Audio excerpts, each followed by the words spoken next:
Bonjour, Bonsoir. BG. Bonsoir la famille. Je rends grâce. J'espère que tout le monde va bien. J'étais là, j'écoutais une peur raconter l'histoire de sa maman. J'ai dit, ah, ma maman aussi m'a raconté une histoire. Et pourquoi ne pas le raconter? Monsieur Togo, dans notre maison, disons, notre maman, son papa, c'est le chef de notre village. Il était le plus riche à l'époque et il avait beaucoup d'enfants. C'est une histoire un peu mystique, mais il y a beaucoup de leçons à prendre dedans. Là, elle avait mon grand frère qui est son petit-fils, parce que le grand frère avait, à cette époque, elle disait, là, il avait 5 mois. Donc, le papa, comme il est le chef du village, et il a beaucoup d'argent en fait, il a beaucoup d'argent, mais l'argent, les riches cherchent toujours encore l'argent, comme on le sait toujours. Donc, l'un de ses enfants lui a proposé un jour qu'il connaît des amis à l'étranger qui font l'argent aux gens, que quand il veut bien, papa, on va faire ça pour toi. On ne sait pas comment, les choses se sont passées et les gens sont arrivés. D'après les dites de la maman, les gens sont arrivés et les gens là, on ne voit pas le visage. Les gens du Mali qui s'habillent et bandent la tête façon là, on ne voit pas leur bouche, on voit que leurs yeux là. Les anciens gens de personnes, ils étaient là. Le grand-père les a hébergés chez lui à la maison. Comme il a une grande maison dans notre village, malgré que c'est un village, mais chez lui, il a le groupe. Il a construit des belles maisons, des jolies pièces, quoi. Donc, il a hébergé ces gens chez lui. Et le lendemain, on a dit au grand-père d'aller acheter mouton. Lui, comme on l'a dit d'aller acheter mouton, lui, il est parti au marché du village. Le jour du marché, il a acheté gros mouton comme ça parce qu'il veut quelque chose de bien. Donc, il a acheté gros mouton. Il a amené le mouton à la maison. Les gens disent, ah, c'est mouton que toi tu as trouvé. Il dit oui, que c'est mouton que j'ai trouvé. On dit mouton, c'est mouton que tu as trouvé. Le troisième jour, les cérémonies vont commencer. Tout le monde est dans sa chambre. Ils sont nés 22h, 23h. Les types, ils étaient au nombre de... Maman disait ils étaient au nombre de trois. Deux étaient lancés, un était un peu court. Donc, le plus court, elle ne sait pas ce qu'ils ont, comment dire, elle ne sait pas ce qu'ils ont fait, mais l'argent était nombreux dans le salon de mon grand-papa. L'argent était nombreux, pas terre, pas terre.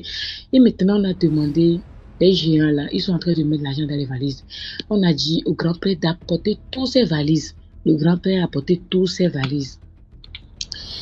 On a rempli tous les valises, les bafas, tout, on dit qu'on de tout là. Ils ont tout rempli, l'argent ne finissait pas. Et maintenant, le grand-père a appelé, comme c'est ma maman qui est la fille la plus proche de lui, la plus aimée, il a appelé maman de venir l'aider. À ce temps-là, mon grand frère, on avait fait coucher dans une chambre. Ils sont 23h50 comme ça. Il y a le plus cool là, il regardait ma maman, il fixait les yeux sur ma maman. Ma maman dit, elle avait un sentiment bizarre en même temps. Elle avait peur. Elle avait peur. Pourquoi lui me regarde comme ça? Et c'était la seule qui était avec. Malgré que mon grand-père avait les fils, tous les fils étaient partis laisser mon grand-père seul avec ma maman. Et maman, dans la nuit, là, elle a laissé son enfant dans l'autre chambre. Elle est là maintenant pour aider le grand-père seulement à ranger, avec les étrangers, là, à ranger l'argent. Ils ont rangé l'argent, justement, ma maman est fatiguée. Moins il va sonner minuit. Mon grand frère commence à pleurer. Il a crié fort dans la nuit. Ma maman dit, ah, pourquoi mon fils crie comme ça? Il est parti prendre mon grand frère. Mon grand frère n'arrête pas de pleurer. Et là, ma maman dit, ah, quelle histoire? Et les trois autres regardaient encore ma maman fixement. Ils ont appelé mon grand-père. Il dit, ah, ton mouton qu'on t'a demandé là, c'est où? Il a dit, j'ai payé mouton. Et voici le mouton. Regardez, c'est un gros, il est géant en plus. Le mouton est cher. Il regarde mon grand-père, il remue la tête. C'est comme si ce qu'il disait, mon grand-père ne comprenait pas. Ma maman, elle dit, elle vibrait, c'est comme si quelque chose tremblait en elle. Elle vibrait seulement, elle vibrait seulement. Et après, les gens l'ont dit, quand on dit mouton là, c'est pas genre de mouton là, on dit. Ce que tu vas prendre pour sacrifier, pour que l'argent qu'on t'a donné là, ça reste pour longtemps. Et mon grand-père dit, ah, quoi? Vous avez demandé mouton? Il dit, non, c'est pas mouton là. Mouton humain, quand on dit mouton, chair humain. Mon grand-père a pris ses 2 mains, posé sur la tête. Il transpirait, il transpirait, il transpirait. Et d'après tout, les gens l'ont dit, tu vois ta fille là, elle est très chanceuse, elle brille trop. Donc, si tu veux, on peut la remplacer comme mouton et tout va bien se passer. Mon grand-père dit non. Si c'est ça là, je ne veux plus l'argent. Prenez votre argent. Je dis non, c'est ton argent, nous on t'a déjà donné l'argent. Mais si tu veux que l'argent là reste là et que tu vas manger, tes enfants vont manger là. Si tu ne sacrifies pas ce qu'on te dit là, nous on s'en va. 1h du matin dépassé 2h.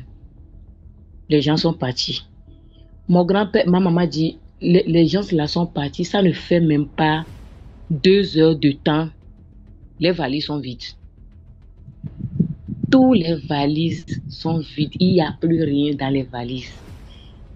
Et c'est là, mon grand-père a appelé ma maman et dit, ah, tu vois ce qui s'est passé.